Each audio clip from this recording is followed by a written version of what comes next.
Egypt के pyramids को जिन्होंने भी बनाया था, आपको ये बात जानकर हैरत होगी कि उनको कैसे भी करके हमारे अर्थ का एक्यूरेट साइज मालूम था।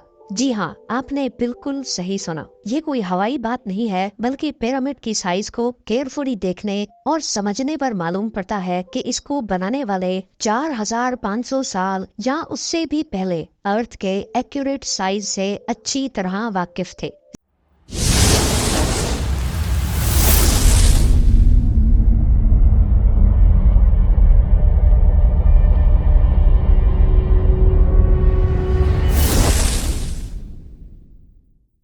नाजरीन, इजिप्ट के पिरामिड्स के बारे में हम जितना ज्यादा जानने की कोशिश करते हैं, उतना ही इसमें उलझते जाते हैं। इस बात में कोई शक नहीं है कि इजिप्ट बेशुमार मिस्ट्रीज से भरा हुआ है, जिनको आज तक इजिप्टोलॉजिस्ट जानने की कोशिश कर रहे हैं। इनमें सबसे बड़ी मिस्ट्री ये है कि पिरामिड्स कैसे बनाए गए थे और इनका असल मकसद क्या था। सालों की मेहनत और रिसर्च के बाद हमें ये बताया जाता है कि पिरामिड्स एंशियंट इजिप्शियन फेरोज के टूम्स हुआ करते थे। ये फेरोज इजिप्शियंस के लिए एक किंग से बढ़कर खुदा का दर्जा रखते थे, जिनको पिरामिड्स में ही दफनाया जाता था। लेकिन असल में आज तक इजिप्टोलॉजिस्ट और आर्कियोलॉजिस्ट को पिरामिड्स में से किसी एक फेरो की ममी भी नहीं मिली, बल्कि कहीं भी किसी भी पिरामिड से आज तक कोई ममी मिलने का एविडेंस नहीं मिला है।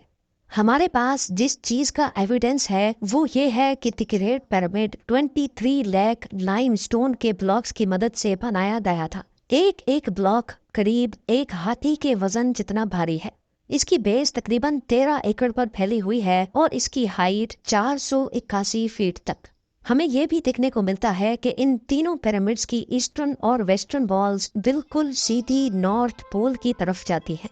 इतने बड़े स्ट्रक्चर को हजारों साल पहले आजकल के मॉडर्न कंपास जितनी एक्यूरेसी से नॉर्थ पोल की डायरेक्शन में सीधा खड़ा किया गया था, जिसमें कोई दो राय नहीं है। ये वो सबूत है जो आज भी हमें देखने को मिलता है। सिर्फ इतना ही नहीं, बल्कि पिरामिड्स की बेस का लेवल 0.75 इंच जितना एक्यूरेट है।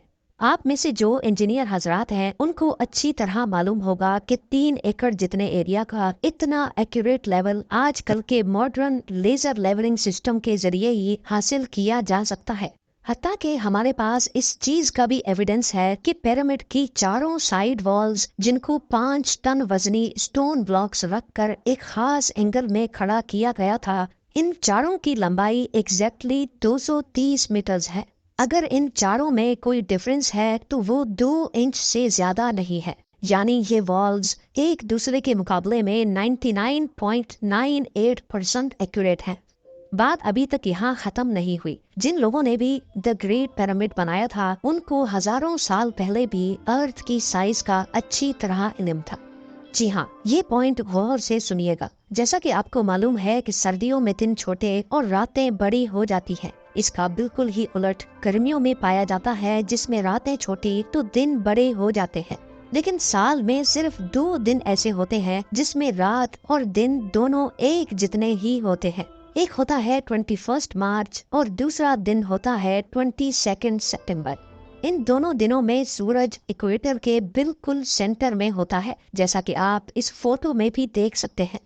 बाय द वे, इस मोमेंट को, इस घड़ी को सोलर इक्विनॉक्स कहा जाता है। इसका मतलब ये हुआ कि इन 2 डेट्स में 12 घंटे का दिन और 12 घंटे की रात होती है। 12 घंटों को अगर सेकंड्स में कन्वर्ट किया जाए तो ये 43,200 सेकंड्स बनते हैं। अगर 43,200 को द ग्रेट पिरामिड की हाइट से मल्टीप्लाई किया जाए तो उसका जवाब आता है 6,333 किलोमीटर्स। ये उतनी ही लंबाई है जितनी अर्थ के पोलर रेडियस की है। अगर परसेंटेज में देखा जाए तो पिरामिड्स बनाने वालों की कैलकुलेशन 99.63% एक्यूरेट है।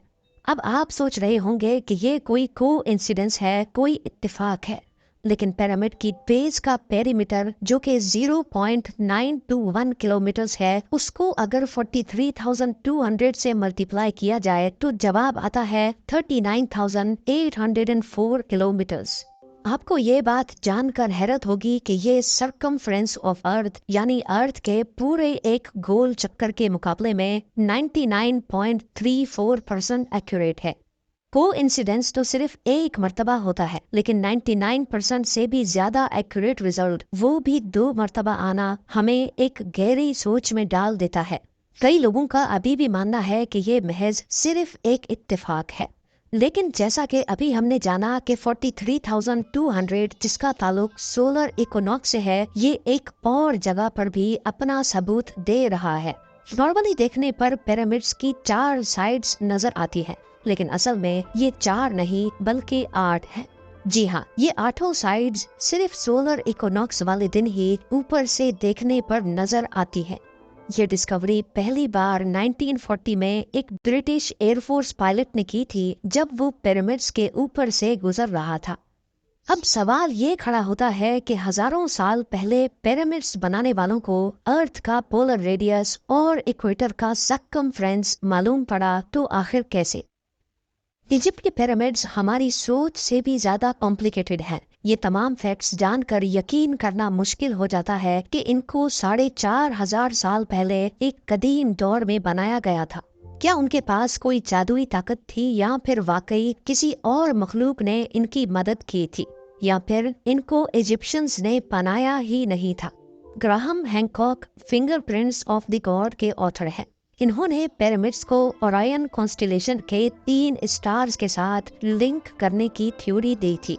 इस थ्योरी के मुताबिक गीजा पिरामिड्स की पोजीशन ओरायन कॉन्स्टेलेशन के 3 स्टार से एग्जैक्टली मैच करती थी।